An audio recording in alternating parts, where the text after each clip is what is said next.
सो यार, कैसे हो आप लोग। फिर से स्वागत है आपका एक और कमाल के वीडियो में, जिसमें मैं एरो सीजन 1 एपिसोड 13 की कहानी से आपको रूबरू कराऊंगा। फ्रेंड्स, इसके पहले के सारे एपिसोड को मैंने बहुत ही अच्छे तरीके से अपने चैनल पर एक्सप्लेन कर रखा है, जिसका लिंक आपको डिस्क्रिप्शन, ऊपर आई बटन या फिर इस वीडियो के एंड स्क्रीन में मिल जाएगा। मेरी आपसे गुजारिश है कि आप इस वीडियो को देखने के बाद बाकी की सारी वीडियोस को भी देख लेना, ताकि आपको इस सीरीज से जुड़ी सारी कहानियां अच्छे से क्लियर हो सके। सो यार, अब ज्यादा देर ना करते हुए हम लोग सीधा कहानी की ओर आगे बढ़ते हैं। हमारी आज की कहानी शुरू होती है और हम लोग साइरस वेज नाम के एक बंदे को देख पाते हैं, जो आयरन हाइट जेल से सजा काटते हुए बाहर निकलता है कि तभी इसकी मुलाकात इसकी गर्लफ्रेंड विफी से होती है। आगे साइरस अपनी गर्लफ्रेंड को लेता हुआ अपने पुराने वकील के पास पहुंचता है। अपने सामने साइरस को देखकर इसका वकील काफी डर जाता है, पर साइरस इसे संभालता हुआ इसे गले लगाता है और फिर कहता है, डरने की कोई बात नहीं है। पता है ना, मुझे तुम्हारा घर बहुत ज्यादा पसंद है, क्योंकि तुम्हारा घर समुद्र के किनारे था। इतना कहने के बाद साइरस अपने वकील को मार देता है और फिर इसके घर पर अपना कब्जा जमा लेता है। बात करें फ्रेंड्स हम लोग साइरस वेज की, तो ये पुराने टाइम से बहुत ही बड़ा क्रिमिनल रहा होता है और इसकी मंशा ये होती है कि ये शहर का क्राइम लॉर्ड बन सके। पुराने गुनाहों की वजह से वह एक बार जेल जाने वाला होता है और इसका वकील इसे लाख जाने के बाद भी इसके गुनाहों से नहीं निकाल पाता और साइरस वेज को सजा हो जाती है। जब साइरस वेज की सजा कंप्लीट होती है, तब वह सबसे पहले अपने वकील के पास पहुंचता है और इसे मार देता है। जैसा आपको पता होगा फ्रेंड्स, फेलिसिटी ने ओलिवर को एक डायरी दी थी जो वाल्टर की थी और वाल्टर को उसे मोइरा के पास से मिली थी। क्योंकि इस डायरी में पुराने सारे लोगों के नाम थे जो शहर में गंदे गंदे काम करते थे, इसीलिए इस नामों के लिस्ट को देखकर ओलिवर बहुत ज्यादा परेशान होता है। आगे वह सारी परेशानी वाली बात डिगल को बताता है। काफी देर तक सोच विचार करने के बाद डिगल कहता है कि शहर में बुरे लोगों का राज तो है ही, और तुम सारे लोगों को मार रहे हो उस डायरी को फॉलो करके। अगर तुम्हारे पास जो डायरी है वो सेम डायरी तुम्हारे माँ के पास है, तो शहर में कुछ बहुत बुरा होने वाला है और उसमें तुम्हारी माँ भी इन्वॉल्व है। क्योंकि डिगल ओलिवर की माँ के बारे में उल्टा सीधा कह रहा होता है, इसीलिए यहाँ पर ओलिवर डिगल की बातों पर भरोसा नहीं करता और कुछ सोचने लगता है। और इसी के साथ हमारी कहानी फ्लैशबैक में चली जाती है, जो ठीक वहीं से शुरू होती है जहाँ पिछले एपिसोड का फ्लैशबैक खत्म हुआ था। बेहोशी से जागने के बाद ओलिवर मैप को फॉलो करता हुआ कुछ इस तरह के दिखने वाले एक प्लेन क्रैश हुए जगह पर पहुंचता है। ओलिवर इस प्लेन के अंदर जाता है तो इसे यहाँ पर एक इंसान मिलता है जो इसे मारने की कोशिश करता है। काफी देर तक चली बातचीत के बाद ओलिवर को इस इंसान से पता चलता है कि इसका नाम स्लेड विल्सन है और यह ऑस्ट्रेलियन इंटेलिजेंस के लिए काम करता है। यह और इसका दोस्त किसी मिशन के लिए यहाँ पर आए थे और यहीं पर फंस चुके हैं। याहू फेई इसका दोस्त है और ये दोनों ये चाहते हैं कि याहू फेई को ये दोनों एडवर्ड के पास से छुड़ा लें और यहाँ से निकल पड़े। चूंकि ओलिवर को भी इस आइलैंड से निकलना था, इसीलिए वह विल्सन से ढेर सारी रिक्वेस्ट करता है। काफी देर तक रिक्वेस्ट करने के बाद स्लेड विल्सन इससे कहता है कि यहाँ से 10 मील दूर एक बहुत बड़े सेना की टुकड़ी रहती है। अगर हम लोग वहां पर पहुंच जाएं और वहां पर मौजूद सारे सैनिकों को मारकर वहां पर अपने लिए एक प्लेन बुलवाएं, तो हम लोग यहाँ से निकल सकते हैं। वो जगह जहाँ हम लोग जाना चाहते हैं वो खतरों से खाली नहीं है, क्योंकि वहां पर बहुत सारे सैनिक रहते हैं और तुम वहां पर ऐसे ही नहीं जा सकते हो। तुम्हें ट्रेन होना पड़ेगा, तुम्हें लड़ाई झगड़ा सीखना पड़ेगा, या फिर तुम्हें कैसे चीजों को हैंडल किया जाता है, कैसे लोगों को मारा जाता है, इस चीज को सीखना पड़ेगा। शुरू में तो ओलिवर मारकाट वाली बात के लिए राजी नहीं हो पाता, क्योंकि इसे इस आइलैंड से निकलना था, इसीलिए वह स्लेड विल्सन की बातों पर राजी हो जाता है और आगे स्लेड विल्सन इसे तरह तरह के मार्शल आर्ट और लड़ाई झगड़े की टेक्निक को सिखाता है। काफी दिनों तक मार्शल आर्ट की प्रैक्टिस या फिर ट्रेनिंग लेने के बाद ओलिवर इस कदर हो जाता है कि वह लोगों को मार सके। एक बार ट्रेनिंग के दौरान स्लेड विल्सन के बक्से में ओलिवर को कुछ इस तरह का मास्क दिखाई पड़ता है। इस मास्क को देखकर ओलिवर को याद आता है कि एडवर्ड के एक आदमी ने भी इस तरह का मास्क पहन रखा होता है, जिसे यह अब तक डेड स्टॉक समझ रहा होता है। आगे स्लेड विल्सन की बातों से इसे पता चलता है कि इसका भी निक नेम डेड स्टॉक ही है। जिस इंसान की बात ओलिवर कर रहा है वो कोई दूसरा इंसान है और यहाँ पर इसके सामने जो इंसान मौजूद है वो कोई दूसरा है। चूंकि डिगल को ओलिवर की मां पर शक था, इसीलिए ओलिवर फेलिसिटी के पास से मिले हुए डायरी को लेकर अपनी मां के पास पहुंचता है और अपनी मां से इस डायरी के बारे में ज्यादा से ज्यादा जानने की कोशिश करता है। शुरू में इसकी मां कुछ भी नहीं बताती और जब ओलिवर इस पर प्रेशर डालकर कुछ पूछने की कोशिश करता है तब वह डायरी को उठाती हुई आग में फेंक देती है और जवाब में कहती है, मैं अपनी फैमिली पर ज्यादा मुसीबत नहीं आने देना चाहती, उसकी जगह उस कबाड़ में ही है। इतना कहने के बाद इसकी मां यहाँ से चली जाती है। मां को इस कदर बिहेव करते देख ओलिवर को इस पर शक होने लगता है और ये सीन यहीं पर कट हो जाता है। वहीं दूसरी तरफ लॉरेन को उसके इंटर्न से साइरस के जेल से बाहर निकलने वाली बात पता चलती है।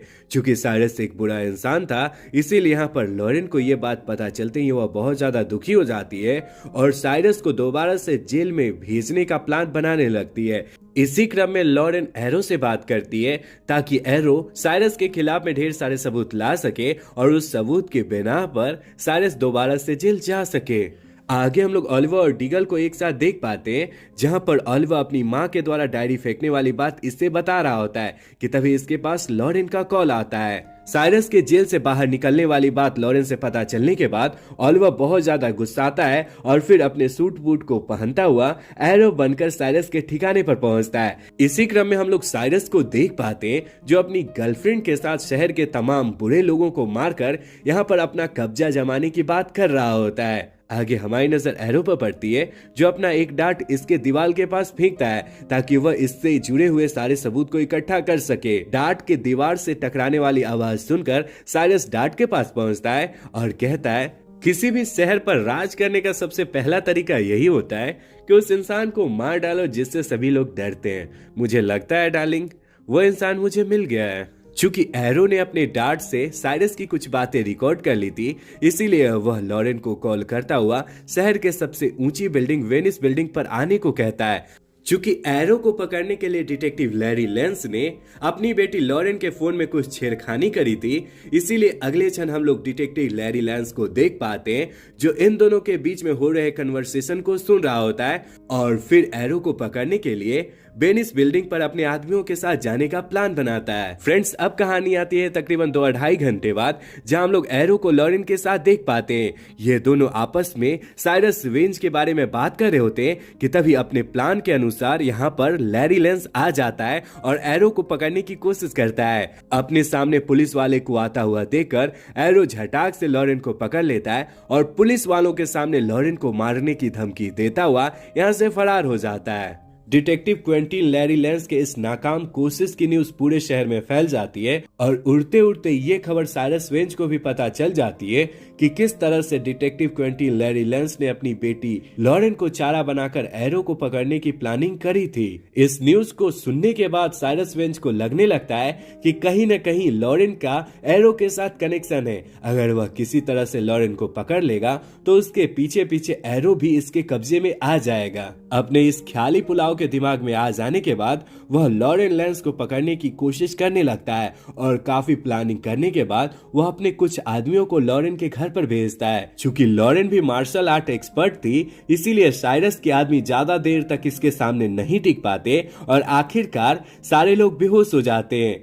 यहाँ पर से लॉरेन भाग रही होती है कि तभी सामने से साइरस वेंज आ जाता है और अपने पास पड़े हुए टीजर गन से इसे बेहोश कर देता है। वहीं दूसरी तरफ जब टॉमी लॉरेन के घर पर आता है तब इसे दीवार से लगा हुआ एरो का एक डार्ट दिखाई पड़ता है। आगे टॉमी जब एरो के डार्ट को टच करता है तो उसमें से साइरस वेंज की आवाज आती है, मुझे एरो अगले 15 घंटों के अंदर चाहिए।